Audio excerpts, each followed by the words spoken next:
welcome to Whisky.com, where fine spirits meet. And I'm here at Sliabh Liag, and this is a beautiful day, and we see the distillery behind me. The history of the distillery or the company was started kind of in 2016, when they actually did start a business with their off-brand named whiskey. So it's not from their distillery, the Silkie, which is a really well-received whiskey, well-received Irish whiskey.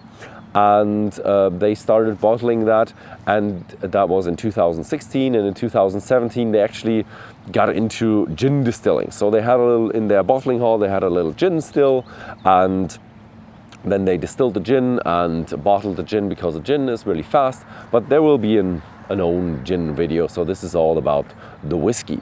So what they did then is they started a crowdfunding business, the crowdfunding campaign for their distillery, and actually gave out shares, and people could buy the shares for I think it was £75 or euros per share, and the people invested into the company. They actually got in millions through that, and they have 4-digit count of shareholders with non-publicly traded shares. And this went on and on. So 2020 in October they started building, and exactly 1 year later they started production, which is incredible. To build a distillery in 1 year is incredibly fast. But they had a little trouble at the beginning with their mill, and we'll come to that later why. And so they switched out the mill, and that was in January, so that one was running then very well, like pretty much in the state they are right now. And let's get in and find out what their whiskey is made of. The ingredients here at Sliabh Liag are really important. This is one of their big things. And let's do the easy first. Water comes from 2 wells on site, very easy. And the next one is the grains. I call it grains because they don't do just barley. First, they have their Single Malt, which is 100% malted barley with 50% ppm smoke in it. So it's really a smoky, it's 50 ppm is kind of the smoke intensity like on Islay, but they have a different style, but we'll find that out later. And the other one is they wanted to do a pot still, which is actually the Powers recipe from way back in the days, like 18 something, but the rules today are different. So they're not allowed to call it a pot still whiskey anymore. So they call it an Irish whiskey. It's made of malted, peated barley, but just a proportion. And then we do have unmalted barley, not peated. If you don't malt it, you're not getting any peat. And then you have about 20% oats in there. And I think they're also peated and malted. So the oats give it a little bit of a different touch to it. And so this is very unusual, and you're not allowed to make single malt or single pot still out of that, because unmalted barley and also the oats are not for the single pot still. And they also do a little bit of experiments here and there with more ppm, less ppm for their single malt, and might change in the future, but I think their main focus will still be the 50 ppm of peat smoke. This is like strange 2 kind of mash mills, and let's see how that runs through the production. James, the founder of the company, had 4 fathers, and they were illicit distillers. So he wanted to represent his heritage inside the distillery.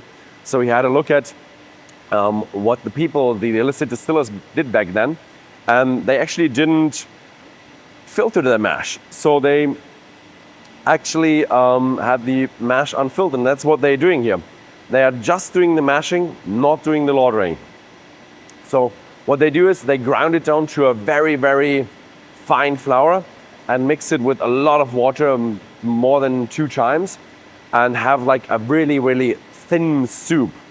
And they cook it at 65 degrees Celsius, and that gets the enzymes working, splits the starch into sugars.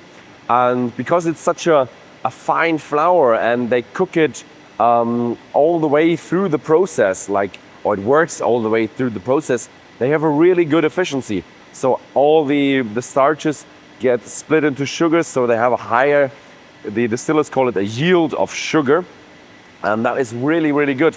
They had a bit of trouble with the plumbing, I would say. They started off with a roller mill, didn't work because they had blocked valves and other stuff. But now they have it really good running, and I never thought that you could have a very cloudy wort running through an intercooler. But it works very well. The intercooler works, and they didn't even have problems with the intercooler when they had the roller mill. So yeah, you never know. The fermentation is actually also a bit more complicated, a bit more complex. They have 6 wash bags, and they have a capacity of 10,000 liters. They're a bit bigger for the foam, but we'll come to that later. They actually fill it in with all the solids and all the liquids and put in some yeast. And what would normally happen is all the solids would go to the bottom. So this is not feasible. This would not work.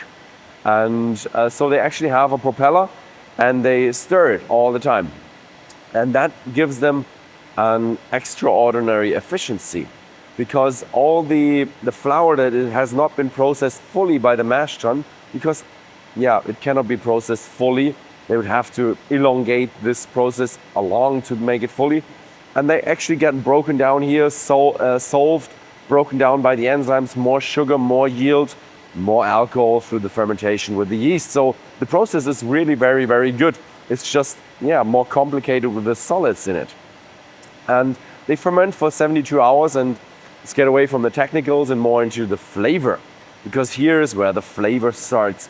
They want to have something fruity, a little bit nutty, and also smoky. This is for their style of single malt. The Irish whiskey with the oats in it, they are a bit more creamy, also very fruity, and they are a bit more nutty, even nuttier than that, and less smoky, as they don't have that much smoke in it. And so this whole mixture, this emulsion with solids and liquids, is then actually pumped onwards without any filter. The distillation is very, very traditional. And we have the traditional 3 pot stills, but also the wash still here in front of me is very different to what we know as like modern stills of the 20th and 21st century. So this is like a really old style where you don't have a rotational symmetry, but just like one line of symmetry, because the neck on the pot is offset. So this here is kind of the middle, and this here is the neck. You used to have that because, when they did the distilling with the mash inside, they have a rummager. They chose not to have a rummager. They chose to have external heating. They don't have any heating coils or heating exchangers in there because of the solids that are inside. So they have like an outgoing piece and an ingoing piece, and they go out with the liquid, the wort, and they heat it outside in a heat exchanger and pump it back inside. And that heats up the liquid and boils it up. It works very well. 6 hours, 10,000 liters is a fast wash still, like you always do back in the days. Today, there's no difference. What they do have is it's wide and narrow, like not tall and short, wide and short. So their heat exchanger, their condenser, was a bit a tricky thing because they couldn't make it so long. So they had to have a double heat exchanger. So the coils inside the heat exchanger, they go down, they go up, and they go down. Usually you just go down. So it's triple the distance, and so it has to be a bit wider, and it works really well. So that's where we come off with the wash. And they also have something special with the intermediate still. In an intermediate still, you can choose to run it like a wash still. You just collect some intermediate from the wash still, some fine, some foreshots, and you just run it continuously. Or you use it like a spirit still, and you actually do cuts. And that's what they do here. They even cut the intermediate still. Only the hard piece goes onto the spirit still, and the other one are feints and foreshots and being recycled. The intermediate is 5,000 liters, spirit still is 3,500 liters. It's run like a spirit still with the cuts. One specialty that they have is they are a peaty whiskey, but they don't want to be like the peaty iodine peaty medicinal marine flavor, but they want to be more of a bonfire chimney smoke. And what they do is then they use the lower cut, they cut a bit higher, so they take the hard piece a bit smaller, less output, but the lower bits, they are the ones that are more sulfury, iodine-y, like that kind of flavor that you know more from an Islay style. So they want to get away from the Islay style and have a bonfire, ashy chimney kind of smoke in there. And I've tried their new make spirit down to casking strength, and that has really a nice fruity flavor to it with a good smoke that is really not iodine, not marine flavored. One thing that I want to mention is you don't have any draft, so we still have the solids inside the pot ale. And what they currently do is they take it out, run it with a tanker to a biofuel plant, so it's renewable energy, but it's pretty far away. They are here on the countryside and it's pretty far away.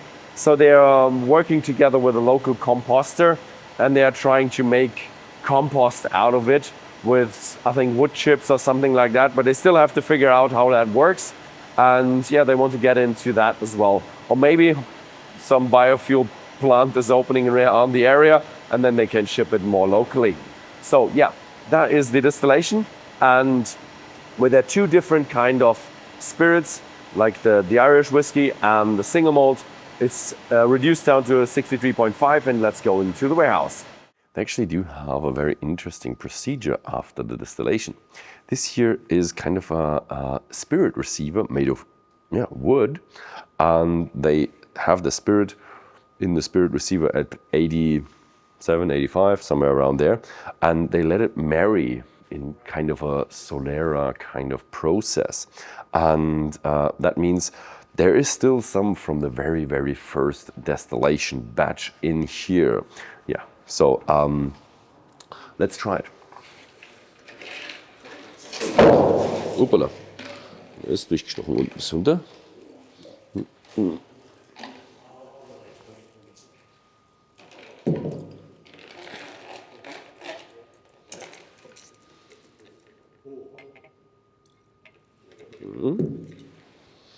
It's the single malt, so we do have the Irish whiskey, the pot still, and the single malt. This here is a single malt.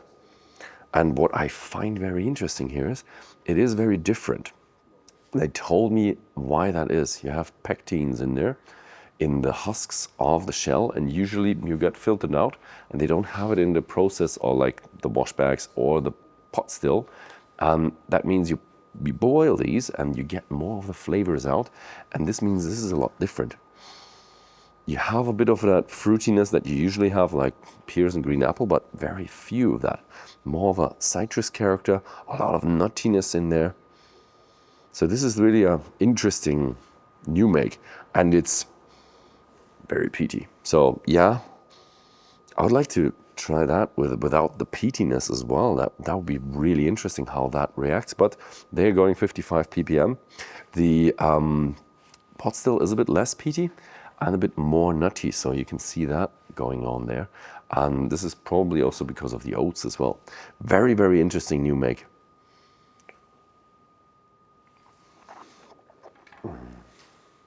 And it's pretty round for 87% alcohol type of spirit. In terms of casks in the warehouse, they have about 600 on site, 6,000 off site. They fill 60% in bourbon casks, 40% in sherries. They do have their occasional experiments in there, but they want to be into like a lot into the core range. They want to have a good core range. It's going to evolve over time because, yeah, a young distillery, but they want to have really a good steady core range. That's what they are looking at. And yeah, this was it with the production, and let's find out how that stuff tastes. So I'm sitting here with James Doherty, and you have been 26 years in the whiskey industry. That's it. Rather high up though, and you've become the chair of the Irish Whiskey Association. That's it. Just finished that. Yeah. Okay, so thank you very much for having us here. It's a pleasure talking to you about all that kind of stuff. And yeah, so what are we having today? Well, today we're going to take you through the journey of smoky Irish whiskey. So whiskey that would have been typical of the Northwest where we are, Donegal in particular. We think of Donegal as the Isla of Ireland. So we'll have some fun here with whiskies that will get progressively smokier, and then we'll maybe have a sneak peek at our whiskey later on. Yeah, I love the idea of building a smoky Irish whiskey, because they do exist, but they are like small. And back in the days, was there more smoky Irish whiskey? I think it's true to say that all of the North and West would have been originally peated whiskies. There's very little coal on the island, so it would originally have been that way. But as distilling moved into the towns, it became cleaner and less smoky until about the 1960s, really, when the only style that remained was what we would call Parliament whiskey, the sort of taste of that people would know of Jameson and things like that today. Okay, so first one would be Silkie. Is that already smoky? So the legendary. The legendary Silkie is it is an introduction to smoky. So if you think about the Irish whiskey category being sort of like this, it's quite close to the centre. So it has 4% of the blend is peated. So it has a smoky quality, but it comes right at the finish. It's not very obvious, if you like. Okay. Yeah. Shall I pour you one? Yeah, sure. So the company is called Sliabh Liag Distillers. That's right. And you have Silkie as your brand, and now the Ardara Distillery. Yeah, it was confusing, right? Yeah, so because we always thought that like Sliabh Liag whiskey, the whiskey would be called Sliabh Liag. Well, the story behind why it's not called Sliabh Liag is a long one, but essentially we have two sites at the moment. We have the site at Ardara Distillery where we are now. We also have a site to build another distillery on the back of the mountain of Sliabh Liag. Sliabh is mountain and Liag is flagstone. So wait, how do you pronounce it right? Sliabh, as in the sleeve of your shirt. Sliabh. And Liag, like football league. League, okay. So in Irish that means the mountain of flagstones. Yeah, because we have heard a lot of different just say the letters. Well, and it's a bit like Isla, isn't it? The words are spelt. You know, the Irish alphabet, I think, only has 18 characters. Oh, okay. So we don't have a J, we don't have a K, we don't have a Q, and we don't have V, W, X, Y, and Z. So all of those sounds are made by other letters. Oh, okay. And in our case, a magical H. So B and a H together becomes a V. So Sliabh, and that's the way. So it's confusing if you're not into it, but for us it was important to kind of capture. We live in the Gaeltacht, and it was important to honour the Gaeltacht, the Irish-speaking area that we live in. Yeah, I like it. I like that Ireland has all the Gaelic names on everything and like road signs and stuff. Yes. I like that. Well, it's important. You know, it's part of our culture, our identity, and I think in Irish whiskey it probably hasn't been used very much. No, you know, in Scotland they embrace it a bit more than here, but you can see now with the new wave of distillers, there's a return to using the Irish language in a fun, playful way, which we are. So hopefully that'll come. Yeah, everybody knows what valley means in Gaelic. Yeah. Well, and there's lots of people, but Sliabh is quite common too. So hopefully people will get used to it. Okay. All right. Nice. So the Silkie is the mermaid legend of the West Coast, brought to us by the Vikings. Okay. And so a Silkie she comes ashore as a seal, and she takes off her sealskin coat, and she becomes a beautiful woman, and she steals the heart of a fisherman. So that's where the story comes from. But as an introduction, she becomes a full-fledged woman. She becomes a fully fledged woman. No tail attached. No, with long legs and soulful eyes. But ultimately, she returns to the sea. And so that's the sadness of it, which is, you know, this area, there's a kind of mischief and a melancholy to the way we look at life. Okay. But the Silkie, as you can taste it, you smell it. It's nice and sweet. Yeah, I love things that are a bit too sweet. I love cold drinks, so I always drink with ice. Okay. And so when we blend these, we blend them to be a little bit sweeter. So when you put the ice in, it comes down. But there's a very hint. There's just a smidge of it. Like the 1-digit ppm ones. Yeah, I think that's right. It's probably only, if you work out the calculation, it's probably 6 or 7% ppm, 6 or 7 ppm maybe. I love that. The 1 ppm. I love because they have like It feels a little bit like a chocolatey, and this one is a sweet one, so it feels like a milk chocolate to me in the smell. No, that's interesting the way you describe it. I hadn't thought of it like that. I mean, when I was blending this, the idea was the taste of an apple pie in my grandmother's kitchen. Okay. So there's this kind of fresh green apples, a bit of orange, a bit of ginger, sort of buttery you have pastry. The apples as well, yeah, definitely. And then just on the finish, you get a little bit of smoke. So yeah, it depends on what you focus on. But it was the best blended Irish whiskey at the World Whisky Awards of 2021. It's all of them are bottled at 46%. So they're non-chill filter, natural colour, so we don't put any colouring in. I like it. I get the chocolate now. Maybe you suggested the chocolate, but I get it when you're now saying it to me. 46% works really well, so it's an intense one. Yeah, the volume of flavour is quite intense. We talk about soft drinking hard spirits. We like the soft mouthfeel, but I think that allows you to carry big flavour and also high strength. So we do some of them at cask strength, and even at 64% they drink really well. So. I do like it, and you're quite a young company, but the Silkie was quite well received. Yeah, I think we learnt a bit actually. The very first one we did, which was largely coulis liquids, now they're sort of from Great Northern. The recipe at that time had much less smoke, and people said, "Well, Sliabh Liag is about smoke," and so we actually you're right. So we actually tweaked the blend at that point to increase the level of smoke on it, so that it was more obvious. It's still subtle, but it now makes. It ladders through this range of Silkie, getting smokier into our own style, which is heavily peated. So. Okay, I like the idea and the beginning of your distillery. I like your building time was incredible. Like I've never heard that you can build a distillery so fast. It took 52 weeks, yeah. So we were very lucky. I think the team were all ready to go. We had lined up for sites, so they had already built the equipment for us. Okay. So everything was ready. Have you been involved in the project management or? So James Keith, who founded the business with us, he's a project manager. That's his thing. Okay. So he had gone through all of the detail of it. We had lined it up. We're very lucky because we're a local architect. Locally manufactured the shed, if you like, the building, and the contractor was local as well. So these locals around here are really, really good builders, huh? They're ingenious and they're resourceful, so they get stuff done. And of course, it was during COVID, and most building sites got closed during COVID, so people weren't able to work. Well, you were quite remote. We're remote, and also because alcohol is considered a foodstuff. We were considered an essential service, so we were allowed to carry on building. Yeah, I'm not going to argue. They essentially let us carry on building. Moria told you that you got some sanitizer out from the still. We did, so we used the waste from the gin stills to. So you helped. Yeah, and also with Moira being a nurse, she used the recipe using the sugar kelp. Okay. And holly extract, so it had this antibacterial quality which everyone needed, but it was also soft on your skin because of the seaweed extracts, and so it didn't burn your skin. So okay, nice. But you also had a little bit of trouble with your mill.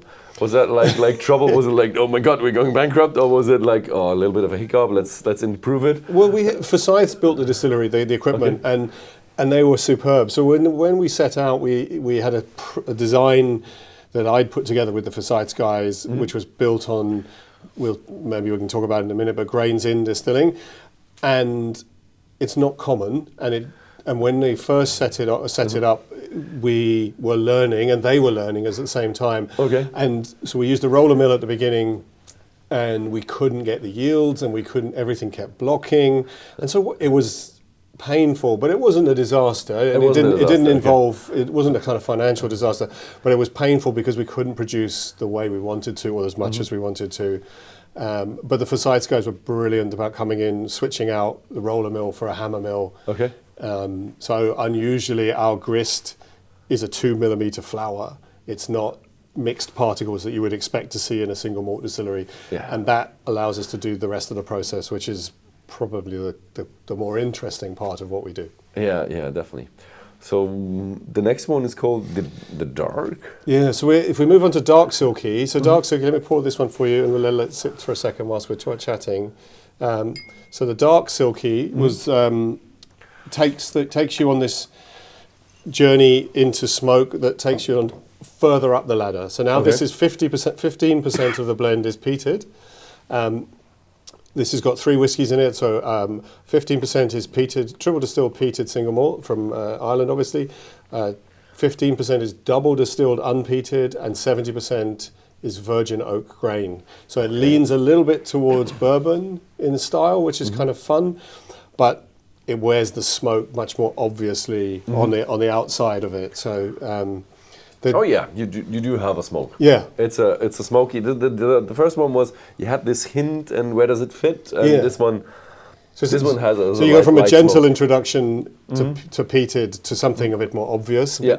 The memory I used to try to build the blend is the taste. If you can imagine a 10-year-old me, I was a little less hairy, quite small, but I used to steal my grandfather's pipe in the morning and run around the house like I was the big man, and so far I was trying to capture the taste of his pipe.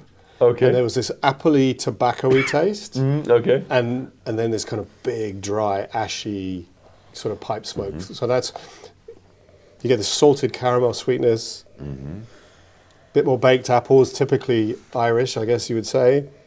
Yeah, it has an Irish tone to it, like the typical Irish tone to it. But it's but that smoke is not hiding. It's not. It's less sweet than the first one. Yeah, definitely. And it has a fresh fruitiness to it. You have that smoke to it that is not hiding at all. But yes, you're going for probably for the bonfire smoke and the burnt out campfire at the not at the sea this time, I would say, because Is it low on iodine as well? Again? It's not low on iodine because of the whiskey is sourced, so it's not one of ours. But I hide the iodine behind other flavors in the blending process. So. Okay. But it has a little bit of licorice almost as well to it.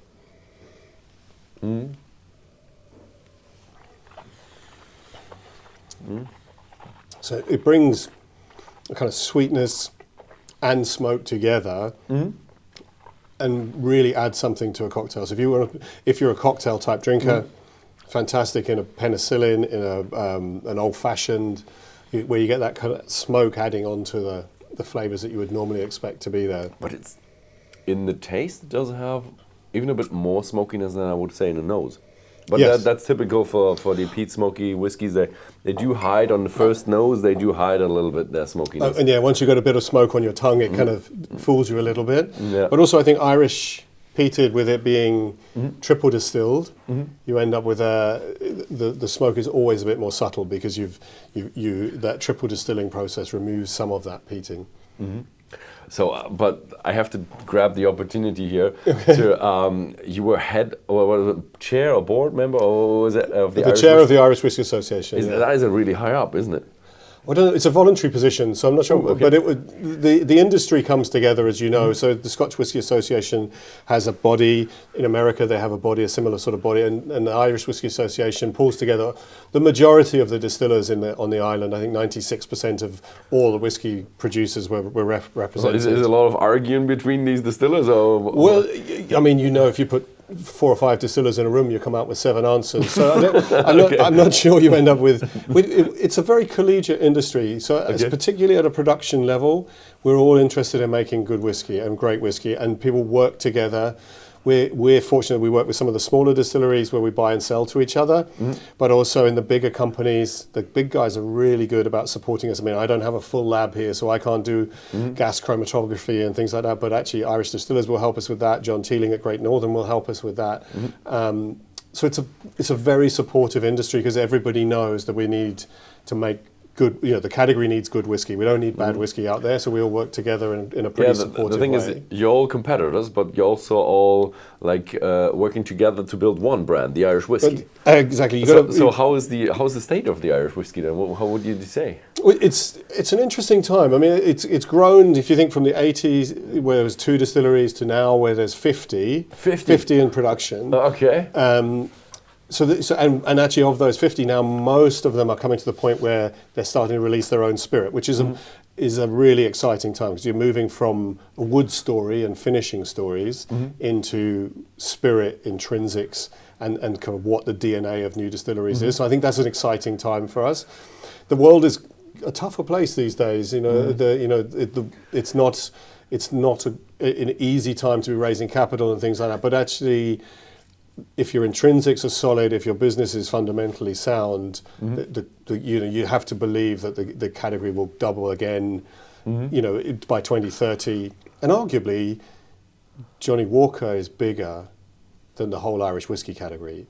So if you think about it in that context, the headroom for Irish whiskey is massive, and so we're optimistic about the future. Yeah, the thing is, at some point of time, I think the Irish whiskey was like the dominating force, like the bit of rye and the bit of Scotch, but Irish whiskey.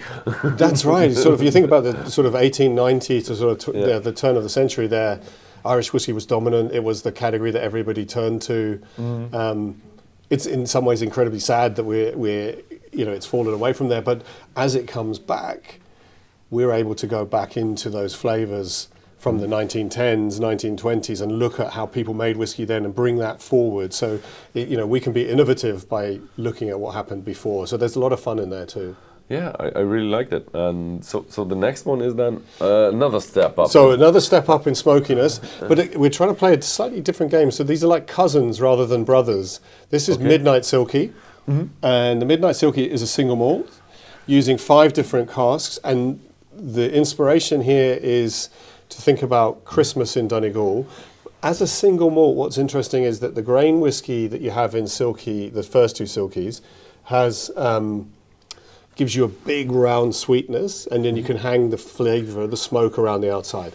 With a single malt, it's much more woven in. So when we sort of have a smell of this and get the aromas, what you'll see is that it's the smoke is more obvious on the nose, but when we taste it, you'll find it's a little bit more elegant and a little bit more subdued because of the way the smoke is woven through the different casks. Also, it feels a little bit more dry. Yeah. So smoke's going up, and that sweetness, the caramel sweetness, is going a little bit down. Because the grain whiskey, you haven't got the grain whiskey, which has that intense sweetness to it. That isn't in here. So we use Cabernet Sauvignon casks, which give you like a toffee apple sweetness. Some Imperial Stout, which gives you chocolate creaminess. You get that? Okay. Yeah. Nice. The peated is in bourbon. We've got Oloroso sherry and a little bit of virgin oak. And the virgin oak gives you a bit of dryness and a bit of colour as well. Oh, yeah, I like it. But they're really, as you said, cousins. They are. Yeah, they're not. There's a bit of a line in there, but just a slight line that combines. So them. the appley character, I think, is the continuum in them, but it's not. Yeah, in the first one, the appley character was a bit, overwhelmed with the caramel. But now the second one definitely appley character. This one definitely has an apple. But one of these, what was it, Granny Smith, the really green one? Really fresh, fresh almost one. sharp. Yeah. Yeah. I like it. So it has a lovely kind of eased. So it drinks much easier than you think it's going to from the nose. So. This is really 46. And these are 46, so that's that soft drinking, hard spirit. So soft drinking, so give you that mouthfeel. It allows us to play. I mean, some people might call it smoothness. We like the idea of soft mouthfeel as a... Yeah, I like the idea. You still have a soft whiskey. They like the capture of the Irish and triple and stuff, but... with a bit of smoke in it. Yeah. Because people associate more smoke with rough because they've probably had a lot of Islay. Yeah. Well, people jump into smoke and they jump straight into the deep end. No one. This was trying to say that, look, can you come to that smoky journey but let's give you some steps that get you to where we want to be. But the strange thing is, I've had a lot of beginners tastings. A lot of people love the jumping into the deep end. I don't know if I would like to once try a ham tasting. Yeah. If they are like normal ham, like heavy smoky ham. It's an odd one, because I think people in who are already in the deep end kind of say, "Come in, it's lovely," and it's like, yeah, it is, but actually, there's so much more to explore. There's a lot of steps in here, and you can jump in straight away, and you might love it, but actually you should really give yourself a bit more chance to explore, in my view, anyway. So it's and these are taking you to ultimately what the Ardara distillery is about, which is a heavily peated, triple distilled single malt. Yeah, so we got to know the Ardara distillery quite well now, but we have not seen anything about the range. So what are the plans for the future? How much production is coming out there, and what are the plans for the future? Well, the Ardara distillery is a grains in distillery, so we can so it has a kind of interesting process piece. It's triple distilled. Everything we make is triple distilled, so we're not trying to do double distilled. So triple distilled, heavily peated, largely single malt. We do make some pot still, but we'll think about what we do with that another day. But the style of this area would all have been single malt originally, and it would have all been peated, and that's ultimately what it brings to the table. We produce. So last year we produced nearly 500,000 litres. It's designed to produce 500,000 litres, 500,000 LPA. It's about 3,600 barrels a year. Okay. And we have about 6,000 barrels in stock. So obviously the first 2 years we were building up production as we went. So over the next years we can expect like 1, 2 core bottlings, or how you gonna? Yeah, well the intention is to try and produce a core flavour and use that and watch that age over time. We will release a cask strength. I wasn't convinced by cask strength, but actually our whiskies drink so well at cask strength, people have asked for them, so we'll do a cask strength. And Graham, the head distiller, has been very clear that using the sort of bourbon barrel version of Ardara, because we do lay down quite a lot of Oloroso sherry, the bourbon barrel is probably the purest reflection of the taste. And so he wants to release that as a distiller's choice, if you like. So available only at the distillery. Oh, okay. So you have to come and see us if you want it. So okay. And this is the design of this is actually a plastic bottle. It is. It's a good-looking plastic bottle, though. Yeah. It's a good-looking plastic bottle, but you're not getting. You're getting a cork, or no? It's a screw top. It's a screw top. So that's not the screw top we're using, but it will be a screw top. It will be a screw top. Okay. Yeah. So we want. I think these days, with wine and other categories, people are already accepting that you can change the way the closures work. So we will be. So we'll be using a screw top on it, and it's a heavy bottle designed around the flavour period, which is 1910, 1920. So we're looking to have a bottle that reflects that. And it's going to be Ardara. Ardara. Sorry here? Ardara. Ardara. Yeah. Like the town. Like the town, yeah. Okay. The A in the middle, we write it down, but you don't say it. Ardara. Okay. And the all grains in refers to you take the grains and you put it through the whole process without filtering. Yeah, so it sounds kind of crazy, but the process that we've developed is essentially, my grandfathers were both illicit distillers, and the illicit distillers did not filter anything, and so we wanted to try and honour that.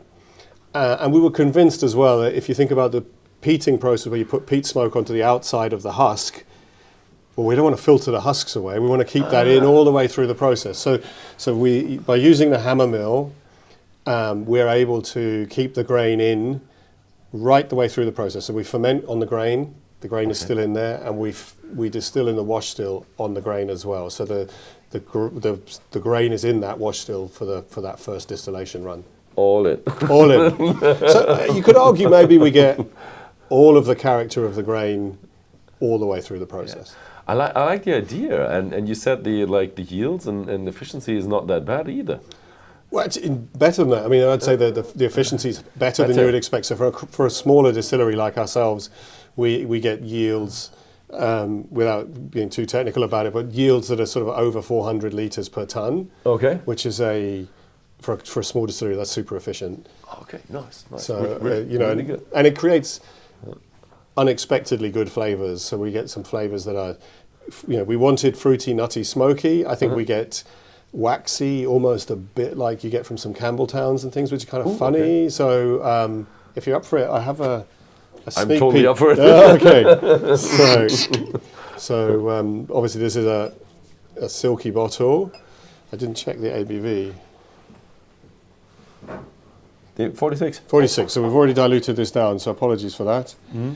But this is 51% is Oloroso sherry. Okay. 31% is American bourbon, and then 18% is virgin oak. Oh, okay. So, and the virgin oak, I think over time will phase out. You need it in the early years, but the intention is that this style is the style you can expect from us forever. Yeah. Mm. Oh, that is intense smoke. That is there you go. Intense smoke. But that is really far away from a maritime smoke. Yes. It's really far away. It's a really, strangely enough, still dry. Yep. Because I think that the maritime, this phenolic is also dry, but this is dry. And it's what you said with ashy. I didn't have it in your new make, but this is really ashy and... It's got that. For me, still, your master distiller said it's like a bonfire or was a campfire or something, and I'm with chimney. Yeah, no, I think chimney is right. I thought also it for me it evokes the taste of Grandad's pipe as well. You know that Okay. that just is a flavour for me, but there's a waxiness to that sweet quality. So, which I think is really good fun. It plays with the smoke quite nicely. But it's a really heavily peated. So there's if you have like the ladder, it's really a step up to it. Yeah, it probably moves out to here somewhere. But but I like it. You do have a few of the touches like your nuttiness, your waxiness. It goes on, but the there's a little bit of citrus I get as well, which is odd. But I think that comes, as I understand I don't know. It feels a little bit like a bourbon barrel. Yeah, I wonder whether it's the pectins in the husks that give you a sort of citrusy, whether it's lemons or oranges. Strange good, right?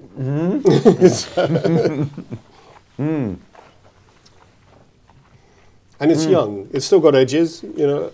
You feel a bit, that it can take a few more years. But I like you feel the triple distillation. Yeah. You feel that you have a really smooth distillation going on. I mean, you have the intermediate stills doing cuts as well, so what do you expect there? That you have a lot of like the longer alcohols, the higher alcohols? No. No, it's I think also for me there's a timing as well. So you drink it, and there's almost like a delay before the smoke comes alive in your mouth. So it's almost like the warmth of your tongue makes the smoke come alive.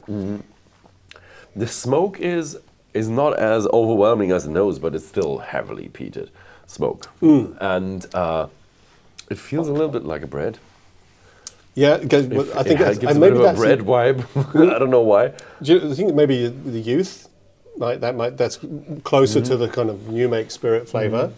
A little bit of that malty and bread, but I like it that I tried the new make, and this is much smoother than 87% new make, but you still have new make in there.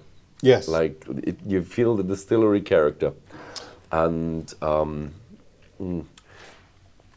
there's obviously we need time. You can't substitute time in a single malt, but I think this gives you a lot of indications of where it's going and what this will do over time. I think this will become bigger, rounder, richer, and this is but still also I would recommend trying one at the beginning, and people may say, okay, I'll wait till 7 years. Recommend because it's a whole new experience with the smoke. It's really different to what you have. Usually when you have like someone who's not in the marine flavors, they go with the they go with less than 40 ppm, I would say. Yeah. But this one goes all in, like chimney style, campfire style, Yeah. 55 ppm. And we cut. I mean, when we were looking at the spirit still earlier, you know, we're cutting at 65%, which is really high for a peated whiskey. So you've got all of the kind of high alcohols, but those heavier sort of maritime, iodine-y, soapy kind of flavors that I love in an Islay. We were absolutely committed to not having them in an Irish. We want our Irish to be that dry, smoky. I'd love it to have a sweet finish. It's getting there. The waxiness, I think, allows you to do that, which means you're more likely to come back and buy a second one, which is always a good thing. What I do like is you had more than 50% sherry. It's not overwhelming. No. Yeah. No. The sherry, I guess it has a lot of the flavor in there, and probably a bit of the nuttiness maybe around there, but it's not overwhelming. So this represents the distillery, I think, very well. Thank you. Yeah, and early days. So hopefully we'll have some more fun as it develops, and we can see where it gets to. Yeah, I'm not quite sure when the Ardara will come out, when this video will come out. So maybe have a look at the Whisky.com news. Keep being subscribed. I will mention it definitely there. Fantastic. No, thank you for the support. And yeah, thank you very much for the interview and all the tasting and all the information about the distillery. Brilliant, man. It's an absolute pleasure. Wonderful that you came over and spent some time with us, and we love sharing this little piece of Donegal with the world. Yeah. So yeah, thank you very much for watching. Next week will be the gin video. And yeah, if you like these whiskies, have a look at Whisky.com and Whisky.de. We do sell them there if you live in Netherlands, Belgium, Germany, Austria, or in Switzerland. And thank you very much for watching, and see you next time.